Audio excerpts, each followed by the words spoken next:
पटनायक्स kitchen को आपण मानंकु बहुत बहुत स्वागत। आज मु आपण मानक सहित शेयर करी सबुठु सहज सुजी केक रो रेसिपी, जहाँ को बनैबा बहुत सहज, बिना अंडा बिना दही आउ बिना ओभन रे बनैबा। आम घरे थिबा केतोटी सामग्री रे केक टी बनिबो आ खाइबा को बहुत ही टेस्टी लागिबो। निश्चय ट्राई करंतु, बहुत ही सहज, समस्ते ए केक को बनै परिबे।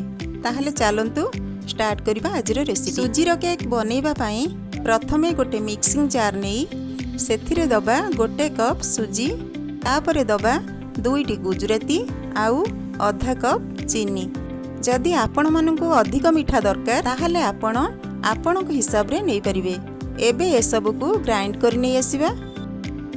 देखंतु एठी सुजी चीनी हमर ग्राइंड हो जाइछि। एबे याकू गोटे बाउल को दे दबा। तापरे सेथिरे दबा गोटे कप मैदा, ता सहित देबा आधा चामच बेकिंग पाउडर आउ आधा चामच बेकिंग सोडा। एबे ए सब को भल भाबरे मिक्स कर दबा। तापरे एथिरे ऐड करिबा आधा कप रिफाइन ऑयल और ता सहित देबा 1.5 कप फुटा क्षीर। मु फास्ट गोटे कप क्षीर ऐड करिछि, आउ आधा कप क्षीर आमे परे ऐड करिबा। तापरे स्वाद हिसाब रे लूण देई भल भाबरे मिक्स करनबा। एबे बळका क्षीर को देई बैटर टिकु बनै नबा। फ्लेवर पाई एबे एथिरे गोटे चामच भानिला एसेंस ऐड करी भल भाबरे मिक्स करनबा। देखि पारुथिबे केक पाई बैटर टा हमर पूरा रेडी।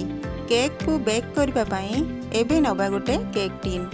केक टिन रे बटर पेपर को देई केक टिन रे तेल ग्रीस करनबा। एठी देखंतु गोटे डेक्ची रे मु नेइछि किछि लूण। ए लूण को मु आगरु बहुत थर यूज करथिली, सेथि पई लूणर कलरटा एमिति हेइ जाइछि। एबे याकू कवर करी मीडियम फ्लेम रे 10 रु 15 मिनिट आगरु प्री हीट करि नेइछि। बनै कि रखिथिबा बैटर को एबे केक टिन को देइ दबा। एबे ताकू एमिति टैप करनबा, जहा द्वारा बैटर भीतर थिबा एयर बबल्स बाहरी जिवो। ऊपरे टूटी फ्रूटी दे दबा। आपण टूटी फ्रूटी जगह ड्राई फ्रूट्स नहीं परिबे। एबे ए लूण रे गोटे प्लेट को रखिकी केक टिन को ता ऊपर रखिकी कवर कर दबा। आ लो फ्लेम रे याकू 45 मिनिट पई छाडी दबा। यदि आपण मानकु आजिर ई रेसिपीटी भल लागिबो तो वीडियो को लाइक कर देबे, शेयर कर देबे और चैनल को निहाती सब्सक्राइब कर देबे। 45 रु 50 मिनिट परे देखंतु केक टी हमर हे जाइछि। एबे गोटे टूथ पिक किंबा छुरी केक र मझिरे पुरेकी देखिबा। देखंतु पूरा क्लीन बाहरुछि, ता माने भीतरु केक मध्य बढ़िया से बेक हेछि। एबे गैस ऑफ करी केक को ठंडा हेबा को छाडी दबा। एठी देखंतु केक टा हमर ठंडा हे जाइछि। एबे गोटे प्लेट को केक ऊपर देई ताकू ओलटाई नबा। हल्का टैप कर दबा। तापरे आराम से केक टिन को बाहर कर नेबे। देखंतु बढ़िया से केक टा हमर बेक हेछि। एबे बटर पेपर को आमे बाहर कर दबा। देखंतु केते बढ़िया देखा जाउछि आउ केते स्पंजी मध्य बनिछि। एबे मु केक टा काटुछि। केते बढ़िया से हमर केक कटि जाउछि। काटिबारु ही जानि पारुथिबे केक हमर केते सॉफ्ट हेछि।